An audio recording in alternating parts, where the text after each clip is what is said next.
Afternoon everybody. I thought I would just give you a bit of a tour of what's been happening here and what's going on. Thought I might start with Polytunnel Number One, which was the first one we put up. That's number 2 over there. I'll do a video on that tomorrow. This is our latest one, number 3, which is still a lot of work in progress, but I'll show you that one in a couple of days. That's the fruit cage, and here we go with number 1. In fact, before I show you in the tunnel, let me just show you on the outside.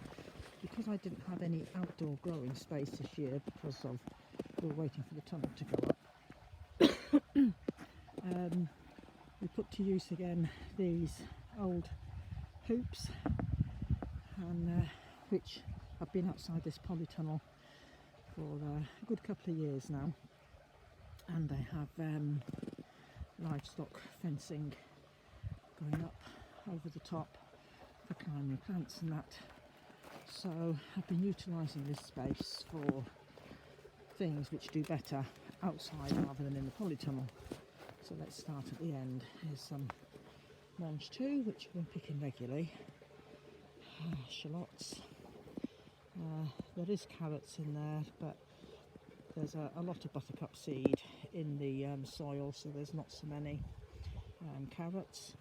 These are my climbing peas, and I grow these every year. They're a heritage pea, and a good old-fashioned one, so they grow up to 8 foot tall.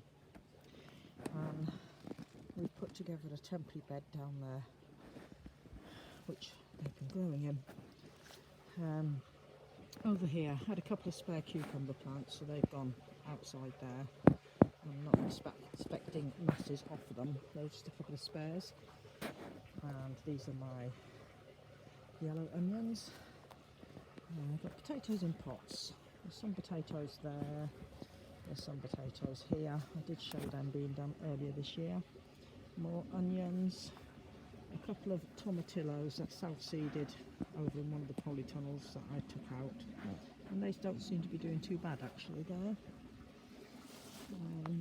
More potatoes in pots, and red onions, and this is growing up here as a yam that comes up every year, but I've never harvested it, and this year I might have a dig around in the bottom. I was given it many years ago, and it's actually grown up and over these hoops. Yes, that's red onions. More potatoes in pots, more red onions, and these are your typical modern peas that you get. So this is sort of about the height they go compared to the good old-fashioned ones, which will give you a lot more crop to the space that you put them in. There's a couple of spare little courgette plants that I put outside here. These are the broad beans, which are doing fine here. So, yeah, so that's the outside of the tunnel. Now let's take you in. Right, just inside the door is some okra, and there's a couple of aubergine plants which are just starting to produce flowers, so I have high hopes. A couple of cucumbers. I snapped the top off one of them the other day, so I'll have to wait for lots of side shoots to come up. Courgette plant, he's doing very well. This is the grape.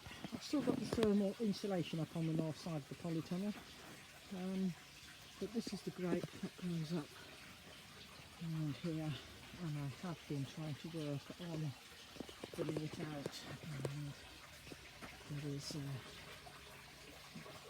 don't know if you can see them, but there is actually lots and lots of bunches of grapes. And this is a wine. We use this one for wine. So I won't go all the way along there. So let's get back down here. Courgettes. these are the peas that were, these are the same as the old-fashioned ones outside, but they're just about finished now, and we've been harvesting quite a lot of them. But they haven't done as well in the ground for the polytunnels that they do outside. And we have some spinach, and these are summer squashes, yard-long beans. Tried them last year, didn't have a great lot of success with them. They're doing a lot better this year over in this polytunnel. And there's a couple of melon plants down there, a couple of stray potatoes. But again, there's another grapevine here, which is going up and over. This is the aquaponics tank with the watercress and carnivorous plants. In the tank itself, but we have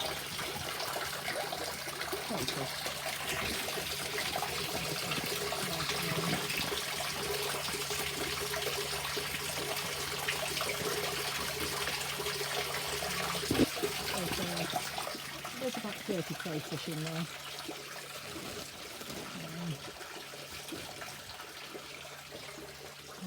On the other side, these are borlotti beans and the asparagus bed. So then the beans are right up to the roof of the polytunnel, and they're now flowering and starting to produce pods.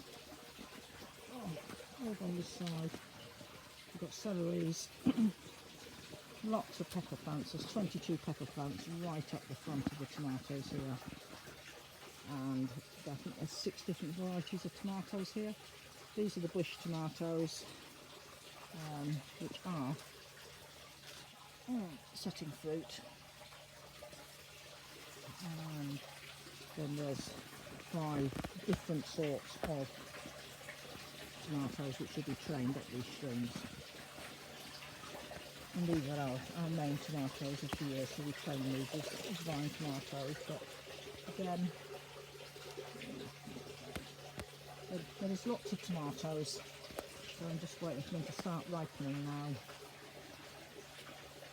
and then we'll be into tomato season. And then over here we have some lettuce, some new little radishes coming up, spring onions, a few spare French bean plants, beetroot, more French beans, and this is the sweet corn, which I grow near the door, so it should get plenty of pollination. But that is not far off the height of the grapevines now. And yeah, so that's this polytunnel. This polytunnel is 24 foot by 14 foot. And there is a crop of lettuces there. And any that are faulted like that, I break off and they either go to the chickens, the goats, or the crayfish. So the aquaponics tank we keep covered in membrane to keep the light out, and that stops the water going green. And the carnivorous tanks are all lit up there. So there's no sprays, there's nothing used in this polytunnel, just a bit of seaweed feed, and that's it. So this is polytunnel number 1. This one has now been up 6 years and still going strong, and we always thought, yeah, it was a big polytunnel, it would suit our needs, and 2 years later we put up Polytunnel number 2, which I will do another video on and show you around that one. This one is kept hot and humid. This time of year the doors are open both ends, and the doors will be shut tonight because we're expecting a storm coming through. And I do have a fan which isn't going at the moment, but there's a fan, and there is a solar panel up here that runs the fan, and that just helps to to circulate the air in here. Yeah, so I hope you've enjoyed this little tour of the polytunnel, and I will show you polytunnel number 2 on my next video.